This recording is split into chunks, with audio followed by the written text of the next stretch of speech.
जब से गाजा पर इजराइल ने बमबारी शुरू की, तब से लगातार हिजबुल्लाह धमकी दे रहा है। हिजबुल्लाह के डिप्टी लीडर शेख नईम कासिम ने कहा था कि अगर इजराइल ने गाजा पर जमीनी हमला किया तो हिजबुल्लाह भी जंग में शामिल हो जाएगा। अब सवाल यह है कि अगर हिजबुल्लाह जंग में सीधे तौर पर शामिल होता है तो क्या होगा। इसे समझने के लिए आपको हिजबुल्लाह को समझना होगा। हिजबुल्लाह का अर्थ होता है पार्टी ऑफ गॉड, यानी अल्लाह का दल। लेबनान में गृह युद्ध के दौरान साल 1982 में हिजबुल्लाह का गठन हुआ था। इसके पास 1 लाख से ज्यादा लड़ाके हैं जो किसी सैनिक की तरह ही प्रशिक्षित हैं और आधुनिक हथियारों से लैस हैं। मीडिया रिपोर्ट्स के मुताबिक इनके पास 1.5 लाख से ज्यादा रॉकेट हैं। इसके पास मिसाइल और ड्रोन भी हैं। हिजबुल्लाह संगठन में शियाओं का दबदबा है।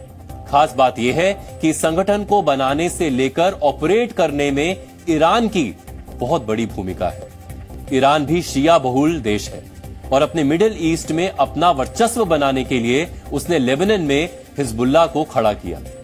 इजराइल और अमेरिका जैसे देश भले ही इसे आतंकवादी संगठन बताएं, लेकिन लेबनान में इसकी पहचान एक ऐसे राजनीतिक दल और सैन्य संगठन के रूप में है जो शियाओं का प्रतिनिधित्व करता है। पहली बार साल 2005 में इसने लेबनान में चुनाव लड़ा और इस समय लेबनान की संसद में हिजबुल्लाह के 62 सदस्य हैं। इजराइल को एक साथ कई मोर्चों पर और कई देशों से लड़ने का सफल अनुभव है, क्योंकि वो एक साथ कई अरब देशों को कई बार युद्ध में हरा चुका है। लेकिन वो ये भी जानता है कि इस समय हमास के साथ साथ हिजबुल्लाह से युद्ध लड़ना इतना आसान नहीं होने वाला। इसलिए बेंजामिन नेतन्याहू ने हिजबुल्लाह को डराने के लिए ही दूसरे लेबनान युद्ध की चेतावनी दी। इस तरह उन्होंने पहले लेबनान युद्ध की याद दिलाने की भी कोशिश की। आखिर पहला लेबनान युद्ध क्या था? अब इसकी कहानी समझिए। आमतौर पर इतिहासकार वर्ष 1982 में इजराइल और लेबनान के बीच हुए युद्ध को पहला लेबनान युद्ध मानते हैं। इस जंग में इजराइल के 650 सैनिकों की जान चली गई और लेबनान के 4000 से 5000 लोग मारे गए थे। लेबनान की तरफ से मारे गए लोगों में सीरिया और पीएलओ यानी फिलिस्तीन लिबरेशन ऑर्गेनाइजेशन के भी लड़ाके थे। उस समय भी युद्ध इसी वजह से शुरू हुआ था क्योंकि लेबनान से उग्रवादी संगठन इजराइल पर हमला कर रहे थे। हमला करने वाले ज्यादातर लड़ाके पीएलओ के थे, जो फिलिस्तीन के अधिकारों की लड़ाई लड़ने का दावा कर रहे थे। वैसे ही पृष्ठभूमि आज भी है। अब भी लेबनान से इजराइल पर रॉकेट दागे जा रहे हैं। इजराइल को लगातार जवाबी हमले के लिए उकसाया जा रहा है। इजराइल इस समय तो हिजबुल्लाह के ठिकानों पर मिसाइल अटैक का दावा कर रहा है, लेकिन 1982 में उसने लेबनान पर ही अटैक कर दिया था।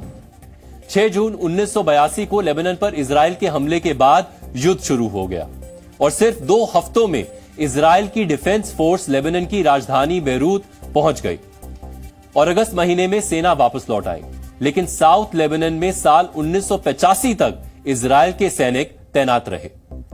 हर वॉर के साइड इफेक्ट्स होते हैं। इसी तरह पहले इजराइल लेबनान युद्ध के भी 2 साइड इफेक्ट्स थे। पहला, इस जंग के बाद हिजबुल्लाह प्रभाव में आया।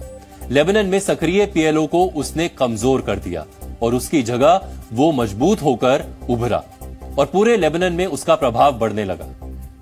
दूसरा प्रभाव, इस युद्ध में पहली बार इजराइल को गोरिल्ला युद्ध का अनुभव हुआ, क्योंकि इससे पहले उसने जितने भी युद्ध लड़े थे वो सभी पारंपरिक थे।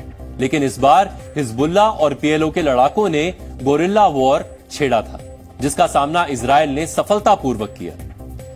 गोरिल्ला वॉर लड़ने का वो पुराना अनुभव इजराइल को आज भी जंग लड़ने में काम आ रहा है।